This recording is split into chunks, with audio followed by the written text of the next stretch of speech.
Écoutez, merci beaucoup de l'invitation. Je vais partager mon écran. Le petit quiz a donné des résultats qui, je trouve, sont quand même assez fascinants. Évidemment, on va revenir là, sur certains de ces éléments-là.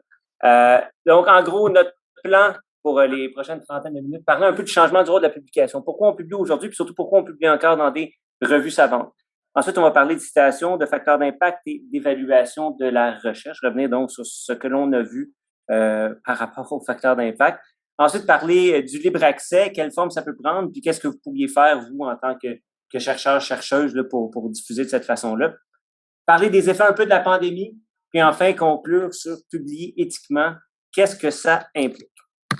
Donc, la publication savante, c'est de plus en plus important dans la carrière. Historiquement, puis bon, on le voit là, pour ceux d'entre vous qui ont un peu plus d'expérience, on voit dans les CV des candidatures qu'on reçoit. Une candidature pour un poste de professeur, historiquement, allait nous donner peut-être un CV avec 5, 6 publications. Mais aujourd'hui, on a des CV qui arrivent avec 20, 25, 30 publications. Donc, il y a vraiment une inflation, si vous voulez, là, de la contribution à la connaissance là, des chercheurs. Puis, c'est expliqué en partie par, bon, les pressions à publier, puis le fait que aujourd'hui, on publie pas juste quand on découvre. Évidemment, il faut avoir découvert quelque chose un peu, mais pour montrer qu'on existe. Donc, c'est un peu passer d'un indicateur de découverte à un indicateur d'activité de recherche. Donc, je fais de la recherche et par conséquent, je publie. C'est intéressant de contraster ça avec, disons, d'autres types de carrières, dont celle de Peter Higgs, que vous connaissez peut-être, qui est l'inventeur, en fait, le boson de Higgs. C'est une particule qui a été découverte théoriquement avant d'être mesurée empiriquement. Bref, Peter Higgs a publié son dernier article en 1979 parce qu'il considérait qu'il n'y avait plus rien à dire, qu'il n'y avait plus rien à contribuer, si vous voulez, à l'échafaudage des connaissances. Ce qui nous montre, en fait, qu'on ne gagne pas le prix Nobel à cause qu'on a publié 500 articles ou qu'on a un indice H de 80-90. Ça prend juste une découverte importante pour changer, si vous voulez, la face de l'humanité et de la communauté scientifique. Et donc, le contexte de tout ça, c'est la croissance en partie des évaluations bibliométriques. Donc, historiquement, on évalue les chercheurs via l'évaluation par les pairs. De plus en plus, on fait ça à partir de données quantitatives. Tout ça a des bons côtés, mais aussi quand même un certain nombre de côtés un peu plus, disons, négatifs. Tout ça passe en grande partie par les mesures de citation et par les facteurs d'impact des revues. Il y a des pays où on pourrait dire, appliqué ces méthodes-là à l'extrême. Donc, en Chine, par exemple, dans bon nombre d'universités, il y a des primes à la publication. Donc, vous publiez un article dans une revue qui a un facteur d'impact de 10, bien, ça va vous donner une prime d'environ 10 000 $. Si vous publiez dans une revue qui a un facteur d'impact de 5, ça va vous donner 5 000 $. Donc, on a vraiment créé des incitatifs à ce que les chercheurs essaient de publier dans les revues les plus prestigieuses possibles. Il y a même des universités qui vont vous donner une prime qui va jusqu'à 150 000 $ pour un article dans Science ou dans Nature. Donc, c'est des montants qui sont substantiels et qui, évidemment, orientent les stratégies de publication des chercheurs. Donc, avec de telles politiques, évidemment, la communauté scientifique publie plus, publie davantage. Donc, ce que vous avez ici, c'est la croissance du nombre de publications jusqu'à la pandémie. Donc, j'ai des chiffres cachés que je vais vous montrer dans quelques secondes. Donc, avant la pandémie, en 2019, on a publié 5 millions d'articles à l'échelle mondiale, tout domaine confondu. Là, évidemment, la pandémie est arrivée, ça a eu des effets, mais contrairement à ce qu'on pourrait croire, en fait, on a publié encore plus. Bon, vous voyez, ça ne rentrait même pas dans mon tableau Excel. On a publié 6,5 millions d'articles en 2020, puis un peu moins en 2021. Donc, des articles, il s'en écrit, il y en a de plus en plus. On pourrait même dire qu'il y en a peut-être un peu trop. Donc, dans tout ça, on a les citations qui sont notre indicateur de l'impact scientifique. On avait un peu plus tôt la question des autocitations. Est-ce qu'on a le droit de s'autociter ou pas? Vous avez bien répondu, c'est une pratique qui est tout à fait commune. Maintenant, c'est une pratique qui peut atteindre des extrêmes. Donc, on sait qu'il y a des gens peut-être qui s'autocitent un peu trop.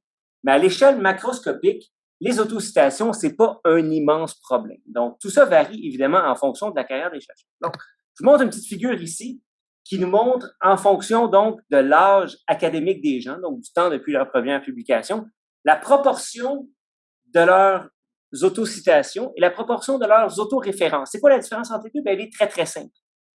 Votre proportion d'autoréférence, c'est de toutes les références que vous faites dans vos bibliographies, quelle est la proportion qui va à vos propres travaux. Donc, dans le cas des autoréférences, en tant que chercheur, vous contrôlez à la fois le numérateur et le dénominateur. Dans le cas des autocitations, ça va être de toutes les citations que vous avez reçues, de tout le capital scientifique qu'on va vous avoir donné, c'est quoi la proportion que vous vous êtes donné vous-même. Ce qui est assez intéressant, c'est que les deux suivent des courbes différentes, suivent des tendances différentes. Donc, les autocitations en début de carrière, vous voyez ici en bleu, ça compte pour beaucoup. Pourquoi? Parce que personne ne vous connaît. Et là, plus votre carrière progresse, plus cette proportion-là diminue. Et vers la fin de la carrière, c'est une proportion qui est quand même assez minime, là, donc à peu près 5 de toutes vos citations qui ont été faites par vous. Donc, ce n'est pas un immense problème. En termes d'autoréférence, évidemment, donc, en début de carrière, vous n'avez pas de travaux antérieurs à citer. Donc, votre proportion d'autoréférence dans vos bibliographies, elle est relativement faible. Au fur et à mesure que votre carrière avance, bon, on voit que ça monte, puis ça plafonne autour de 10 Donc, ça nous montre qu'en fait, les chercheurs travaillent sur les mêmes choses au fur et à mesure que leur carrière progresse. Vous ne travaillez pas sur 26 000 objets et changez d'idée tout le temps. Bon, peut-être changer d'idée un petit peu, mais dans l'ensemble, il y a une progression naturelle dans la carrière qui fait en sorte que, bon, on s'autocite un peu. Donc, les autocitations, c'est pas un immense problème. Vous avez raison. Les articles jamais cités, honnêtement, il n'y en a pas des tonnes. Donc, il y a ce mythe-là qu'il y a bien de la littérature scientifique qui sert à rien, qui n'est jamais utilisée. Dans les faits, et particulièrement dans vos domaines, ça représente à peu près 5 des articles qui sont jamais cités. Donc, toute la littérature trouve à un moment donné un usage par quelqu'un. Et ce chiffre-là ne change pas vraiment quand on inclut les autocitations ou bien si on les exclut. Dernier petit point sur les citations comme indicateur de l'impact scientifique. Évidemment, il y a une corrélation entre les unités, les chercheurs les plus cités et l'évaluation par les pairs auxquelles ils pourraient être sujets. Donc, c'est pas la même chose, l'évaluation par les pairs et les citations, mais il y a quand même une relation, une corrélation entre les deux phénomènes. Maintenant, quand on sert de mesure de citation pour mesurer cet impact-là, il faut quand même prendre des précautions. Les volumes de citations varient en fonction de la discipline. Donc, si vous êtes un chercheur dans le domaine du cancer, vos citations attendues compte tenu de la taille de votre communauté et de la vitesse à laquelle la recherche va, vont être beaucoup plus élevées que si vous travaillez en microscopie ou si vous travaillez dans des domaines un peu plus appliqués. Donc, il y a des valeurs attendues qui ne sont pas les mêmes en fonction des domaines, même au sein du domaine de la médecine ou du domaine des sciences sociales ou du domaine des mathématiques. Le deuxième élément, évidemment, c'est l'élément temporel. Quand votre article paraît, il n'y a pas de citation encore, ça prend un certain temps avant que les citations s'accumulent et la vitesse à laquelle ces citations-là s'accumulent varie en fonction du temps. Et enfin, les citations varient en fonction de la source de données. Une base de données comme Web of Science, qui est la base de données qui compile les facteurs d'impact, indexe autour, en fait, en fonction de la base de données, en fonction de la version, entre 12 000 et 25 000 revues. Google Scholar indexe à peu près 100 000 revues savantes. Donc, les scores vont être beaucoup plus élevés. Disons que dans mon CV, j'ai 50 articles, ben le Web of Science en indexe peut-être 40. Par contre, et c'est là où il faut faire attention, Google Scholar va probablement m'en attribuer 80. Pourquoi? Parce qu'il est assez mauvais en termes de sa qualité d'indexation. Dans mon CV Google Scholar, par exemple, il y a des trucs que j'ai jamais écrit, mon nom n'est pas dessus, mais on me les a attribués. Il y a des plans de cours. Donc, bref, c'est un melting pot un peu hétérogène. Donc, il faut faire attention avec la source de données. Et puis, si on veut faire des comparaisons pour un certain groupe d'individus ou d'organisations, il faut se servir de la même source. Autrement, on compare des pommes avec des outils de construction. Donc, le facteur d'impact. Et là, bon, j'ai trouvé ce contraste-là. J'ai réussi à faire une capture d'écran rapidement là, pendant que c'était présenté un peu plus tôt. Évidemment, il y a une schizophrénie ici qui est absolument hallucinante. Donc, on considère globalement que c'est pas tant un indicateur de la qualité. Par contre, on s'en sert énormément dans nos critères pour choisir où on publie. C'est comme si individuellement, on n'accordait pas trop d'importance à ça, mais qu'on pensait que notre voisin, lui, accordait de l'importance à ça. Et donc, on va se servir de ça pour s'assurer que où on publie, c'est considéré comme étant important par nos pairs, par les collègues qui vont nous juger. Je vais vous présenter maintenant quelques limites du facteur d'impact, quelques problèmes de l'utilisation du facteur d'impact pour l'évaluation de la recherche. Le facteur d'impact, c'est pas un indicateur qui a été créé pour évaluer la science. C'est un indicateur qui a été créé pour évaluer les revues individuellement, pour aider les bibliothécaires à faire des choix de développement de collection. Donc, à une certaine époque, il y avait des revues imprimées et les bibliothèques s'abonnaient à un sous-ensemble de celles-ci basé sur le facteur d'impact. Quand les revues électroniques sont arrivées, on a un peu arrêté de se servir du facteur d'impact pour ce rôle-là, mais on a commencé à s'en servir comme étant un indicateur de la qualité des articles individuellement. Donc, il y a un seul avantage, en fait, au facteur d'impact, c'est qu'il est disponible tout de suite. Vous n'avez pas besoin d'attendre que les citations s'accumulent, vous n'avez pas besoin d'attendre la dimension temporelle, ça vous donne une idée de l'impact attendu que va avoir votre article. Maintenant, il y a une couple de problèmes avec l'indicateur.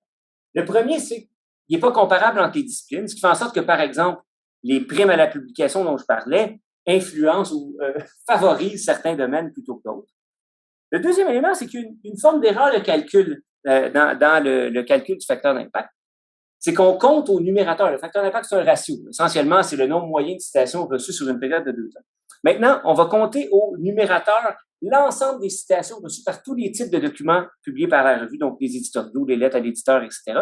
Mais on divise ça juste par les articles et les articles de synthèse. Ce qui fait en sorte qu'une revue comme Science, une revue comme Nature, dont les 50 premières pages sont en gros des actualités sur la science, mais cette revue-là, elle a son facteur d'impact un peu bonifié parce que ces actualités-là, ces documents-là, ils sont cités, mais le document correspondant, il n'est pas au dénominateur. Donc, c'est un calcul, c'est une erreur de calcul qui est, comment dire, un peu non, un peu simple, puis qui a des conséquences, en fait, qui fait en sorte que certains éditeurs de revues vont aller, des fois, changer les noms des types de documents pour essayer d'avoir des citations gratuites, vont citer les documents antérieurs dans la revue pour encore là influencer. Donc, le facteur d'impact atteint tellement de grande importance qu'on essaie un peu de manipuler sans toucher vraiment à la qualité intrinsèque de la revue.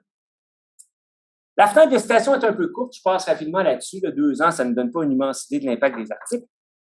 Pour parler des 2 derniers points qui sont le déclin de son pouvoir prédictif. Donc, le facteur d'impact, c'est une mesure qui est basée sur les articles antérieurs publiés dans la revue. Ce qu'on voit dans les données depuis l'arrivée des revues électroniques, c'est que le pouvoir, la capacité d'un facteur d'impact d'une revue à prédire le nombre de citations que les articles vont recevoir, elle est de plus en plus faible. Pourquoi? Parce que les gens sont meilleurs, compte tenu qu'on a de meilleurs outils électroniques, à trouver un bon article indépendamment de la revue. Donc, à l'ère papier, la capacité de recherche documentaire, la capacité donc de citer ces revues-là était beaucoup plus restreinte. On citait juste les grandes revues, ou beaucoup plus les grandes revues qu'aujourd'hui. Aujourd'hui, vous cherchez sur PubMed, sur Google Scholar, votre champ de revue, il est beaucoup plus grand. Puis si l'article est bon, peu importe où il est publié, bien, vous allez le trouver et vous allez le citer. Ça s'illustre aussi à l'échelle des revues elles-mêmes. Donc, par exemple, une revue comme PNAS, une revue américaine, donc, dans les années 80, concentrait à elle seule à peu près 9% de tous les articles les plus cités dans le monde. Aujourd'hui, c'est autour de 2-3%. Donc, la concentration de l'élite de la recherche est en train de s'éclater. C'est de moins en moins l'apanage donc de quelques grandes revues. Le dernier point, puis bon, les stateurs autour, les stateuses autour de la table et des écrans vont reconnaître ça. Le facteur d'impact, c'est basé sur une distribution qui est asymétrique. C'est pas une distribution normale où, au sein de laquelle, par exemple, on aurait une moyenne, une médiane, puis un mode qui serait à peu près le même. Dans le cas du facteur d'impact et des distributions de citations qui sont correspondantes, on a pour toutes les revues, puis là, vous voyez ici, j'en ai mis 4, là, celle qui a un facteur d'impact de 30, Nature Chemical Biology à 15, plus Biology à 10, puis FASEB à 5,5. Vous voyez que dans tous les cas, il y a une majeure partie d'articles à gauche peu cités, puis quelques articles qui sont hautement cités. Dans le cas de Cell, ce qui fait en sorte que la revue a un facteur d'impact de 30 là, pour l'année ici, qui est à 2017, si ma mémoire est bonne, on a en gros 23 articles cités plus de 100 fois. Bien, ces 23 articles-là, en gros, poussent le facteur d'impact vers le haut. Mais dans les faits, si vous aviez à prendre un article aléatoirement au sein de ces 4 distributions-là, bien, en fait, si vous en preniez quelques-uns, il y aurait un nombre de citations qui serait beaucoup plus similaire que ce que vous laisse croire le facteur d'impact. Donc, autrement dit, la valeur du facteur d'impact représente très mal l'article scientifique qui est publié au sein de cette revue. Donc, pour conclure sur le facteur d'impact, puis bon, on va parler des effets pervers un peu, c'est pas un indicateur qui veut rien dire, mais c'est un indicateur qu'il faut, disons, faut servir un peu d'un jugement qualitatif dans nos pratiques de suivi. Donc, on dit, ouais, le facteur d'impact, ça compte, mais ça ne doit pas être le seul critère. On ne doit pas juste publier en fonction du facteur d'impact. Donc, d'une façon générale, la bibliométrie puis ses différents usages a certains effets pervers. Le premier, c'est qu'une multiplication des indicateurs. Donc, le facteur d'impact en est un, mais dans les faits des indicateurs de qualité de revue, de qualité d'individu, il y en a des centaines. Et il y a un peu un usage cynique qui s'est développé, où on va trouver un indicateur selon lequel on paraît bien. Puis on le voit, bon, il y a certaines demandes de subventions aujourd'hui qui nous demandent de fournir des données bibliométriques sans vraiment nous dire quelle source de données vous devriez utiliser. Et évidemment, les gens qui sont, comment dire, un peu plus futés, un peu plus au courant, ben, ils vont servir des données de Google Scholar parce que tout a l'air plus gros compte tenu qu'on indexe davantage. Il y a un problème aussi à appliquer de la bibliométrie de façon transparente parce que ça change un peu les comportements.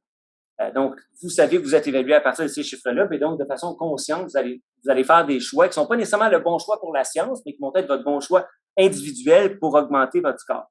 Et il y a une citation qui vient de mes collègues allemands que je trouve absolument sublime, qui est « On a remplacé le goût de la science par un goût pour les articles ». Tu sais, quand vous avez décidé de faire une carrière en sciences, vous êtes pas dit « Hey, je veux faire de la science parce que je veux publier dans Nature ». Non. Vous voulez faire de la science parce que, c'est le fun, c'est stimulant intellectuellement, puis vous pouvez découvrir des choses, contribuer à l'avancement des connaissances, puis peut-être au bien-être de l'humanité. Vous ne pensiez pas publier dans une revue XYZ, ça n'existait pas, c'est pas ce qui compte. Or, aujourd'hui, c'est devenu, dans beaucoup de cas, ce à quoi on donne la valeur, puis bon, c'est peut-être pas la meilleure chose à faire. Il y a aussi une relation positive, puis je demande entre guillemets, en sens où c'est une relation qui va dans la même direction, ça ne veut pas dire que c'est la bonne chose, mais plus le facteur d'impact d'une revue est élevé, plus la proportion d'articles rétractés, elle est également élevée. Donc, ça nous donne une idée que les grandes revues, des fois, pour y publier, il faut pousser l'histoire peut-être au maximum, puis peut-être en inventer un petit peu.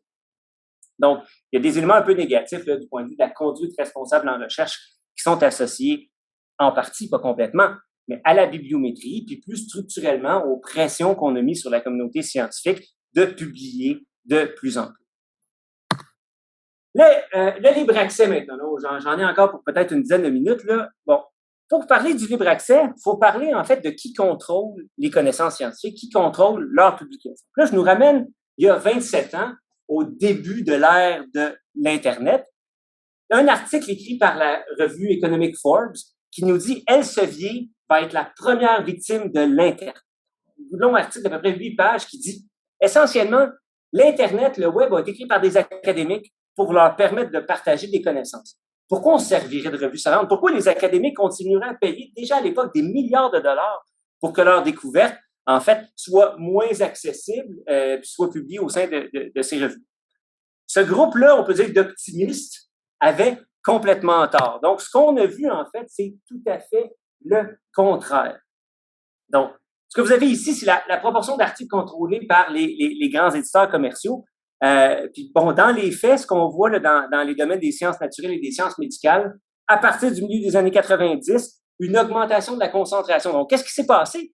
Bien, les petites sociétés savantes qui contrôlaient à l'époque, donc les revues papier, n'avaient pas les moyens, n'avaient pas les ressources, n'avaient pas les compétences pour passer à l'ère électronique. Donc, ils ont vendu leurs revues, ils ont fait des ententes avec les éditeurs commerciaux, ce qui a fait en sorte que les commerciaux ont ramassé, si vous voulez, ont fait le plein de revues savantes. Donc, en gros, on est dans une situation là, depuis 2017-2018 où il y a 3 éditeurs commerciaux qui contrôlent la moitié du monde de l'édition savante, qui contrôlent la moitié des articles publiés. Donc, Elsevier, Springer Nature et Wiley, c'est plus de 50% des articles.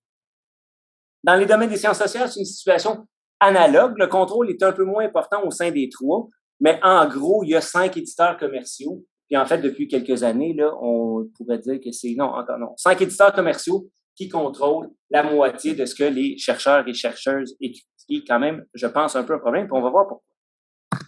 Évidemment, à tout ça est associé des profits quand même assez substantiels. Donc, ce que vous voyez ici, c'est les profits de l'éditeur Elsevier. Donc, c'est pas nécessairement celui qui a la marge la plus élevée, mais c'est le plus gros en volume. Et notez en fait que la marge de profit va jamais en bas de 30%. Donc, on a une marge de profit qui est entre 30 et 40% annuellement, qui est possible évidemment parce que les éditeurs ne paient pas les auteurs, ne paient pas les évaluateurs, vont payer de façon quand même plutôt symbolique les éditeurs qui gèrent les manuscrits. Donc, bref, on a une communauté qui fait un travail de volontariat. Et il y a une profitabilité. On peut dire qu'on fait des profits sur le travail de volontariat de la communauté scientifique qui est dépendante, en fait, de ces articles. Donc, une solution à tout ça, c'est quoi? C'est le libre accès. Le libre accès, c'est quoi? Bien, c'est le fait de rendre disponible une version de votre article gratuitement à l'ensemble de la communauté scientifique, puis à l'ensemble, en fait, des gens qui ont une connexion Internet. Les physiciens font ça depuis plus de 30 ans avec le serveur de prépublication Archive. Il y a d'autres mécanismes sur lesquels, desquels on va parler dans quelques instants, mais il faut voir que c'est pas quelque chose de nouveau. Puis même si on retrace un peu l'émergence même du mouvement, là, dès les années 70, en informatique, il y avait du partage qui se faisait sur des serveurs FTP. Bref, le libre accès, ça existe depuis longtemps, puis ça permet effectivement une distribution de l'information beaucoup plus efficace. Maintenant, le libre accès prend plusieurs formes. Certaines, on peut dire appropriées, certaines qui le sont un peu moins. Là, je vais faire une distinction très macro entre ce que l'on appelle le libre accès doré et le libre accès vert. Le libre accès doré, c'est quoi? C'est que la version finale, mise en forme, donc la version publiée, si vous voulez, elle est disponible gratuitement en ligne. Des fois, c'est gratuit, des fois, c'est payant pour les auteurs. Il y a un gros mythe que la plupart du temps, il faut payer. C'est pas vrai. Par contre, les revues à haut facteur d'impact, les revues prestigieuses, vous demandent de payer. Mais si on prend l'ensemble des revues en libre accès, la très grande majorité n'ont pas de frais de publication, donc ni pour les auteurs, ni pour les lecteurs. Maintenant, quand on publie dans ces revues-là, il faut faire une distinction entre les revues à but non lucratif et les revues à but lucratif. Et donc, ce qu'on voit d'une façon très macro, c'est que les revues à but non lucratif, donc les PLOS, par exemple, vont avoir des frais de publication beaucoup plus bas que les revues à but lucratif. Donc, évidemment, s'il y a un profit à 40 à faire à un moment donné, bien, c'est sur les frais de publication qu'on va les chercher. Donc, on voit Springer est à 3 000. Elsevier module ses frais de publication en fonction essentiellement du facteur d'impact, vous vous en doutez. Wiley est à 3 000 et Nature est à 9 500 €. Donc, vous avez essentiellement le choix entre publier dans Nature en libre accès ou vous acheter une Kia ou une Hyundai neuve. Donc, évidemment, je sais que vous allez prendre le papier dans Nature plutôt que la Kia. Je ne peux pas vous blâmer, mais vous comprenez un peu la situation quand même un petit peu absurde dans laquelle on est. En parallèle avec le libre accès où on doit payer, il y a ce qu'on appelle le libre accès vert, qui le fait essentiellement de prendre la dernière version acceptée de votre manuscrit et de la déposer dans un dépôt disciplinaire, sur le dépôt institutionnel de votre université. C'est essentiellement la mécanique qui est utilisée aux États-Unis avec les National Science Foundation, où, bon, il y a un mandat de libre accès, vous êtes obligé de publier en libre accès, mais tout ça se fait via le dépôt en libre accès vert, donc une version qui s'en va dans PubMed Central. Donc, certains d'entre vous pourraient croire que le fait de déposer comme ça en libre accès vert, c'est pas permis. Or, c'est faux. La quasi-totalité des éditeurs vous permet de faire ça. Donc, les Elsevier, les Springer, les Wiley vous permettent de prendre la dernière version puis de déposer ça donc dans votre dépôt institutionnel ou dans un dépôt disciplinaire. Et tout ça est à votre avantage. Donc là, je vais passer un peu plus rapidement là, sur les mandats pour vous parler en fait des avantages que vous avez à déposer en libre accès. Et donc, il y a des avantages individuels et il y a des avantages collectifs. Donc, du point de vue des avantages collectifs, ce que l'on voit dans les données, c'est que si une université, par exemple, comme l'Université de Montréal, n'est pas capable de s'abonner à l'ensemble des revues, mais en toute probabilité, les universités du Sud sont pas capables non plus. Donc, pour bon nombre de régions du monde, la seule littérature qui est accessible, c'est celle qui est en libre accès. C'est un peu ce que nous montre cette figure-là. Donc, les pays du Nord, c'est en bleu, une proportion plus faible de références citées qui sont en libre accès, puis les pays, en gros, d'Asie, d'Amérique du Sud, puis une bonne partie de l'Afrique citent principalement de la littérature en libre accès. On voit certains pays en bleu en Afrique, c'est principalement causé par le fait que les éditeurs commerciaux, en fait, donnent un accès gratuit aux chercheurs de ces pays-là, ce qui est, bon, on pourrait dire quand même une bonne chose. Donc ça fait appel, si vous voulez, à votre générosité et à votre sens du bien commun. Maintenant, je sais que vous êtes quand même un peu égoïste et que vous êtes compétitif. Donc, il y a des avantages pour vous aussi. Il y a juste des bénéfices collectifs et individuels, en fait, à diffuser en libre accès et principalement, en fait, à déposer en libre accès vert dans le dépôt institutionnel ou dans un dépôt disciplinaire. Donc, les articles en libre accès, globalement, sont davantage cités, 18% plus cités que les articles qui ne le sont pas. Puis dans le cas des articles en libre accès vert, c'est 33% en moyenne qui sont plus cités. Donc, il y a vraiment un avantage pour la communauté scientifique et il y a des avantages pour vous individuellement. Quelques petits mots sur la pandémie et ensuite je conclue sur publier éthiquement. Donc, la pandémie a un peu reconfiguré ces mécanismes d'évaluation de la recherche. Je vais faire une petite parenthèse sur le premier papier sur cette pneumonie bizarre-là qui émergeait de Wuhan. Donc, que vous connaissez évidemment mieux que quiconque. Bref, Le gouvernement chinois envoie une gang de chercheurs de l'Académie des sciences à Wuhan pour essayer de comprendre un peu ce qui se passe. Il reste une couple de jours et là, ils écrivent leur papier. Qu'est-ce qu'ils font? Ils écrivent pas un papier en chinois pour que la communauté scientifique chinoise puis les politiques publiques chinoises bougent. Ils écrivent un papier en anglais puis ils soumettent ça au New England Journal of Medicine. Pourquoi? Parce que c'est ça qu'on leur avait appris à faire puis tous les incitatifs allaient dans cette direction-là. Le gouvernement chinois était pas tellement content de cette diffusion-là et donc ils ont dit, bon, écoutez, ça c'est un élément de sécurité nationale. Il faut que vous publiez, il faut que la communauté scientifique publie une certaine proportion de ces articles scientifiques en chinois. Donc, ils ont mis en place une politique qui n'est pas encore vraiment très appliquée, mais où en gros 30% de la recherche financée par les organismes subventionnaires chinois devrait être publiée en chinois dans les revues scientifiques chinoises. Donc, il va y avoir, à mon sens, une certaine revalorisation de la recherche et de la diffusion nationale parce qu'on comprend que, bon, certaines communautés de praticiens, de gens qui prennent des décisions sur le terrain, n'ont peut-être pas la meilleure connaissance de l'anglais. Il faut donc qu'il y ait on pourrait dire, une certaine partie de cette littérature-là qui soit disponible pour eux.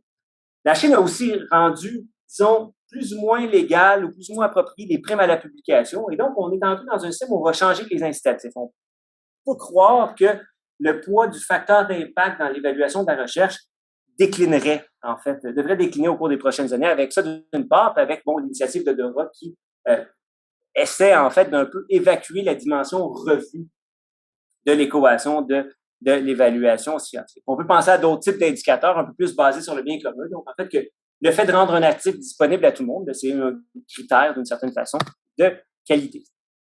La pandémie a aussi montré que l'évaluation par les pairs avait certaines limites. On s'est retrouvé avec des articles évalués par les pairs, donc entre autres ceux de Didier Raoult, qui ont passé l'évaluation par les pairs.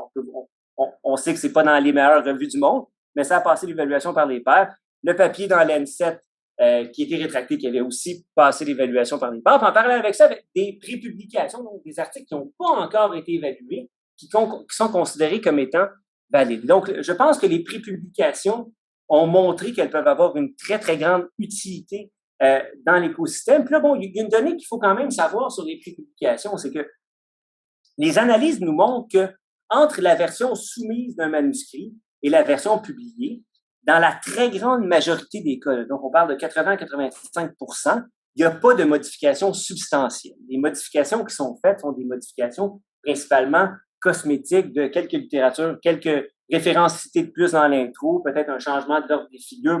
C'est assez mineur. Donc, l'évaluation par les pairs, c'est un filtre, mais c'est pas nécessairement quelque chose qui change fondamentalement, dans la majeure partie des cas, un manuscrit. Donc, ça donne un peu crédit, disons, à la pratique de prendre des preprints, surtout si on est expert du domaine, et de s'en servir dans l'avancement de nos connaissances. Évidemment, la prépublication, moi, dans mon domaine, j'y vois pas de problème, dans la mesure où, étant moi-même un expert, je suis capable de voir et de juger si c'est bon ou c'est pas bon. Puis, honnêtement, je vais être aussi critique par rapport à un article publié qu'une prépublication. Pas que je truste pas les pairs, mais tout le monde est un peu faillible parfois par rapport à tout ça. Donc, bref, pour les experts, il y a quand même pas un immense gain à voir le document qui est publié. Là où il y aurait un gain qui serait extrêmement crucial, puis on va un peu dans cette direction-là, c'est de fournir le contenu de l'évaluation. Donc, d'avoir des articles publiés sans qu'il y ait le contexte de ce que les gens ont dit sur ceux-ci, c'est quand même assez limité. Avoir donc le papier publié, l'évaluation donnerait une valeur ajoutée pas mal plus grande.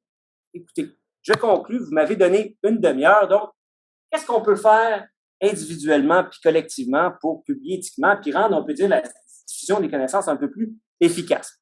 Évidemment, publier quand on a quelque chose à dire, de vouloir publier de plus en plus, on comprend qu'on n'a un peu pas le choix individuellement compte tenu des incitatifs qui nous sont imposés, mais on a quand même une certaine responsabilité à pas noyer la communauté scientifique. Diffuser en libre accès, idéalement, puis je ne vais pas entrer dans les détails de ça, mais éviter ce que l'on appelle les revues hybrides, qui sont des revues qui ont des frais d'abonnement, donc nos bibliothèques payent pour elles, puis en parallèle, on fait payer les auteurs aussi. Ça fait en sorte que la communauté scientifique paye 2 fois pour la diffusion des connaissances, ce qui est quand même un peu problématique. Idéalement, on va dans ce qui est à but non lucratif et on fait attention aux revues prédatrices. L'accès aux données est quelque chose qui a montré son utilité en grande partie au sein de cette pandémie. C'est quelque chose qu'on doit pousser. Comprendre des indicateurs pas publiés strictement en fonction du facteur d'impact, comprendre que souvent, on est mieux d'aller chercher une communauté spécifique qui va réellement comprendre, réellement lire notre article plutôt que d'essayer de publier dans la grande revue multidisciplinaire où on n'aura peut-être pas de lectorat, même si c'est plus prestigieux. Et enfin, collectivement, pour que ça nous coûte un peu plus cher, bien, qu'on trouve une façon de reprendre le contrôle de nos modes de diffusion des connaissances. Donc, écoutez, je m'arrête ici. Je vous remercie pour votre temps et je vous souhaite un super symposium.